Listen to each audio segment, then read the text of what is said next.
তো আমরা কি কি পড়ছিলাম? অ্যালকেনের সাধারণ সংকেত কি? CnH2n প্লাস 2, তাই না? CnH2n plus 2। আচ্ছা, অ্যালকিনের অ্যালকিনের হচ্ছে CnH2n।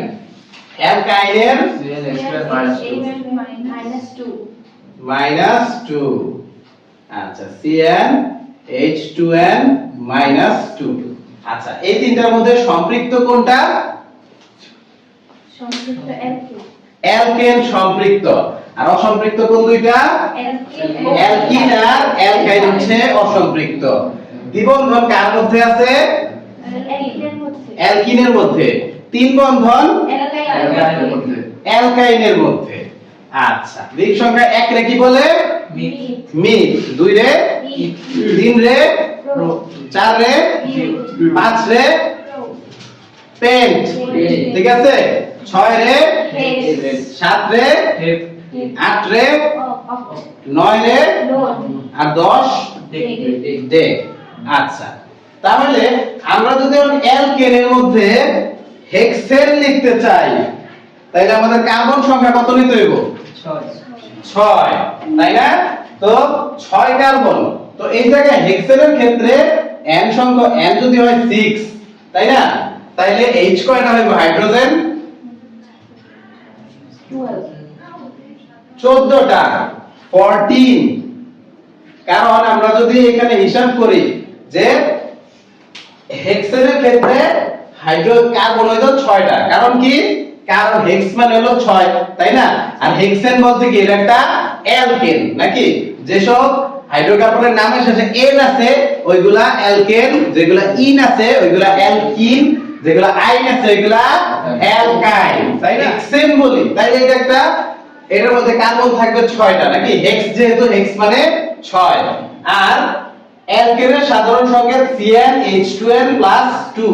তাইলে n মানে যদি হয় 6 অর্থাৎ হেক্স, তাইলে C এর পরে 6, H কত হইব?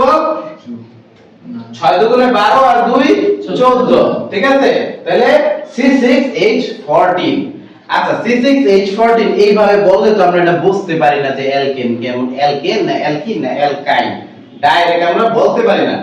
আমাদের এই কারণে ভাঙ্গা ভাঙ্গা লিখতে হয়। হেক্সেনের ক্ষেত্রে আমাদের যদি আমরা গাঠনিক সংকেত আঁকি, প্রথমে আমাদের 6টা কার্বন এক শিকল লিখতে হবে। 1 carbon, 2 carbon, 3 carbon, 4 carbon, 5 carbon আর 6 কার্বন, ঠিক আছে? তো 6টা কার্বন রে আমরা একবারে লিখলাম। এখন এইখানে কয়টা কার্বন আছে? 6টা। 6টা কার্বন থাকলে এটা হেক্স সংখ্যক কার্বন আছে বা 6টা কার্বন আছে।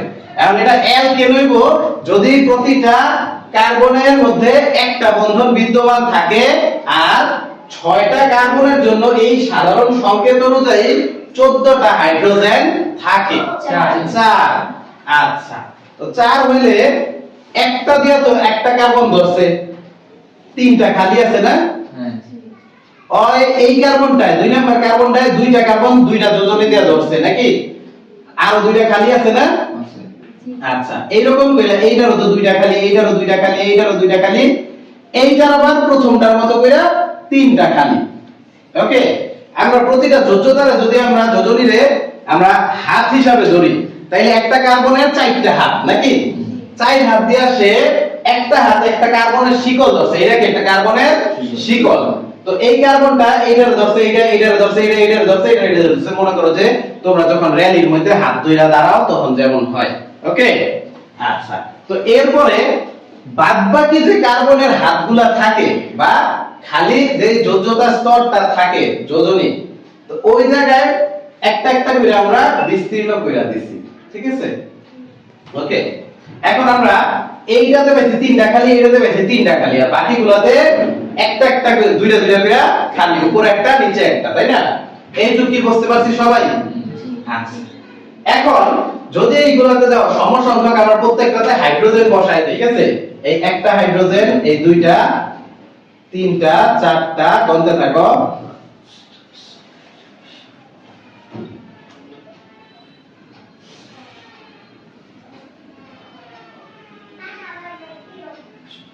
14টা হইছে? 6টা কার্বন কি 14টা হাইড্রোজেনে ধরছে? আর কোন হাত খালি আছে কার্বনের? না। এইটাই হয়ে গেছে একটা, তাইলে কি C6H14, যেটাকে আমরা বলবো হেক্সেন। এখন আমাদের তো C6H14 এইভাবে স্থূল সংকেত লিখলে হবে না, তাই না? আমাদের এটা লিখতে হবে এইরকম কইরা, এই যে ধর CH3, তাই না? এই জায়গায় CH কয়টা? 3টা বন্ধন দিয়ে দিলাম। CH2, হ্যাঁ, CH2 CH2 CH2 কয়টা হলো দেখো? 4টা, এই হলো 5টা, এই হলো 6টা। তাহলে এটার নাম কি? হেক্সেন। হ্যাঁ, অ্যালকেন, অ্যালকিন, অ্যালকাইনের মধ্যে আমরা n এর মান নিব 2, মানে ইথ সংখ্যক। n মানে 2 বলতে কত কি সংখ্যক হবে এটা বলা হবে ইথ সংখ্যক, তাই না? আর ইথ সংখ্যক আমরা যদি কার্বন নেই আর ওইটার অ্যালকেন বানাই, তাহলে ওইটা আমরা কি বলবো? ইথেন। ইথেন। আচ্ছা, ইথেন যদি আমরা লিখতে চাই স্থূল সংকেত কি হইব? C2 নাকি? C2, তাহলে H কত হইব? H6। আচ্ছা, যদি আমরা ইথিন লিখতে যাই C2H4, হ্যাঁ। যদি ইথাইন লিখতে যাই C2H2, হ্যাঁ। স্থূল সংকেত লিখতে তো হয় না, লিখতে হয় কি? গাঠনিক সংকেত। আচ্ছা, তো গাঠনিক সংকেত লিখতে গেলে এই জায়গায় কার্বন কার্বনের সাথে বন্ধন আছে না? ইথেনে 2টা কার্বনের যে বন্ধন, প্রতিটা কার্বনের হাত কয়টা করে দিতে হবে আমাদের? 4টা। ঠিক আছে? তো এখন আমাদের এই চাই হাতে হাইড্রোজেন আছে কয়টা দেখো তো? 6টা। আর এই যে খোলা হাত আছে কয়টা? 6টা খোলা হাতে 6টা হাইড্রোজেন দিয়ে দিলাম। বুঝা গেছে?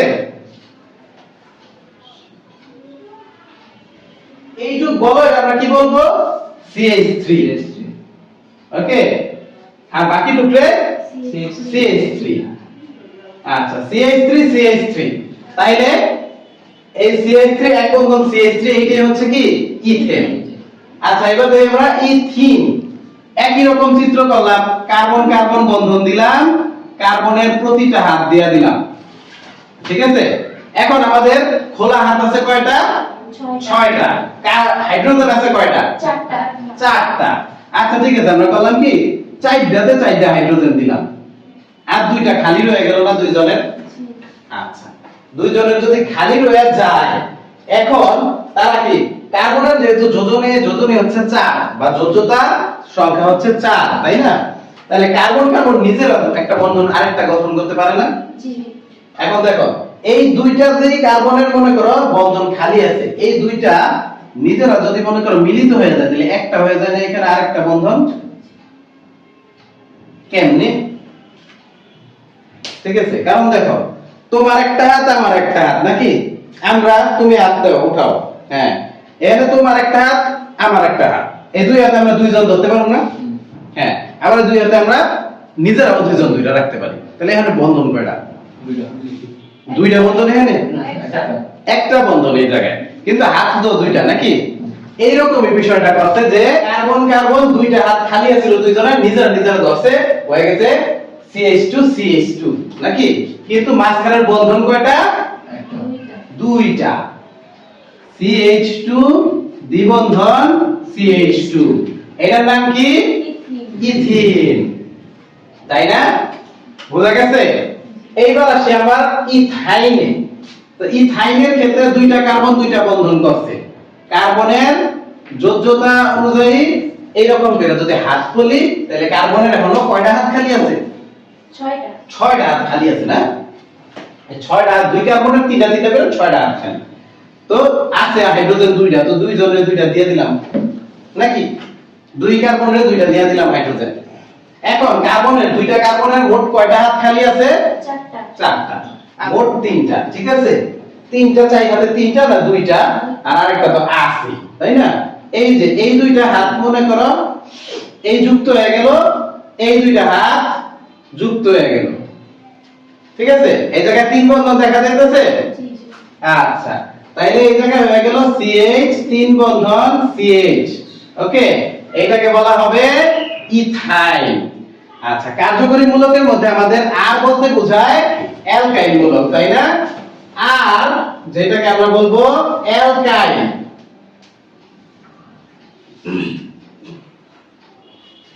এই অ্যালকাইল হচ্ছে CnH2n+1।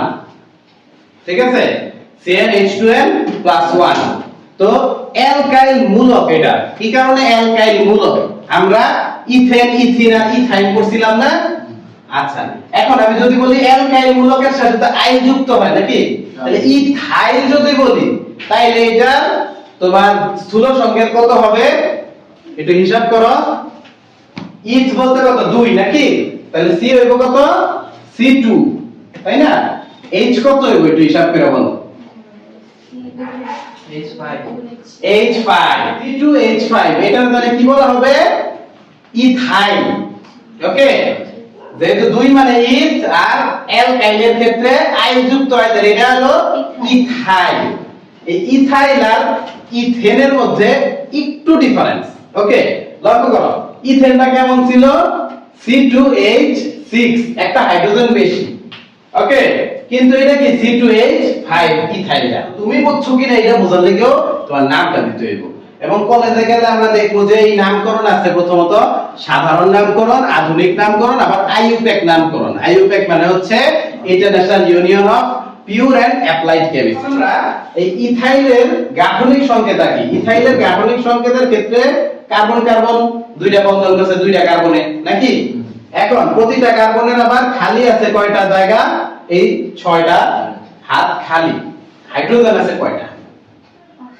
5টা। তো একটারে দিলাম 1 2 3, আরেকটারে দিলাম 2, একটা হাত খালি থাকলো। ওকে, একটা হাত কি হয়েছে খালি হয়ে গেছে। এটা যদি আমরা লিখি এইভাবে হয় CH3 CH2, এই হলো খালি। ঠিক আছে, তো এই খালি যেহেতু এটা আছে তার মানে এখানে কিছু বসতে পারে নাকি। এই কার্যকরী মূলকটা, এই অ্যালকাইল কার্যকরী মূলকটার সাথে আরো অনেক মূলক যুক্ত হয়, যেমন অ্যালকোহল মূলক যুক্ত হইতে পারে, অ্যালডিহাইড মূলক যুক্ত হইতে পারে, কিটোন মূলক যুক্ত হইতে পারে, কার্বক্সিলিক অ্যাসিড মূলক যুক্ত হইতে পারে। এটার সাথে এস্টার যুক্ত হইতে পারে, কিংবা হ্যাঁ অ্যামিনো ট্যামিনো অনেক মূলক এটার সাথে যুক্ত করা সম্ভব, কারণ এটা একটা কার্যকরী মূলক। এটার কাজ হইতেছে অন্যান্য কার্যকরী মূলকের সাথে যুক্ত হওয়া। চাইলে এর মধ্যে হ্যালোজেন যুক্ত করে হ্যালো ফর্ম বানানো সম্ভব। এই আর কে আমরা বলতেছি অ্যালকাইল, তাই না? এই আর এর সাথে যদি আমরা এখন OH যুক্ত করি তাই এইটা হয়ে যাবে অ্যালকোহল মূলক। এই অ্যালকোহল মানে মদ না, ঠিক আছে? মদ অনেকে অ্যালকোহল বোঝে মদ, ঠিক আছে, কিন্তু অ্যালকোহল বলতেই মদ না, কারণ অ্যালকোহলের অনেক টাইপ আছে। তুমি দেখো, তুমি ইথাইল বানাইলে আর এর মান যদি তুমি 2 নাও তাহলে এটা হলো ইথাইল। ইথাইলের সাথে ওই যে ইথানল হয়ে গেল, যেটা একটা দাহ্য পদার্থ। ওকে, পাশাপাশি ইথানল দিয়া তোমার ইথানল দিয়া গ্যাসোহল বানানো হয়, যেটা একটা জ্বালানি। পাশাপাশি এইখান থেকে যে আরো অন্যান্য, ঠিক আছে, অ্যালকোহল তৈরি করা সম্ভব হয়, যেমন তোমার প্রোপানল, বিউটানল, হেক্সানল, হেপ্টানল, পেন্টানল, এইরকম করে অনেক মনে করো যে অ্যালকোহল সৃষ্টি করা সম্ভব। এই CrOH দিয়ে যখন অ্যালকোহল কোনটা বানানো হয় তার নামের শেষে ব্যবহার করা হয় অল বা নন, ঠিক আছে, ওল না অল, ঠিক আছে। Ethanol, propanol, butanol, hexanol, heptanol. যদি এই আর এর সাথে COOH যুক্ত করা হয়, মানে ইথাইলের সাথে যদি তুমি COOH মূলক যুক্ত করো তাইলে সেটা হয়ে যাবে একটা কার্বক্সিলিক অ্যাসিড। ওকে,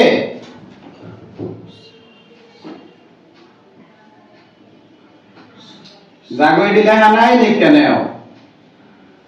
আর কার্বক্সিলিক অ্যাসিডের নামের শেষে যুক্ত হবে ওইক অ্যাসিড ও বা নয়িক অ্যাসিড। যে ওইক নয়িক দিয়া অ্যাসিড নাম করা হয়। Okay, ethanoic acid, propanoic acid, butanoic acid, hexanoic acid, heptanoic acid. Okay, এরপরে আর এর সাথে যদি তোমার CHO যুক্ত হয়, এইটা হয়ে যাবে একটা অ্যালডিহাইড।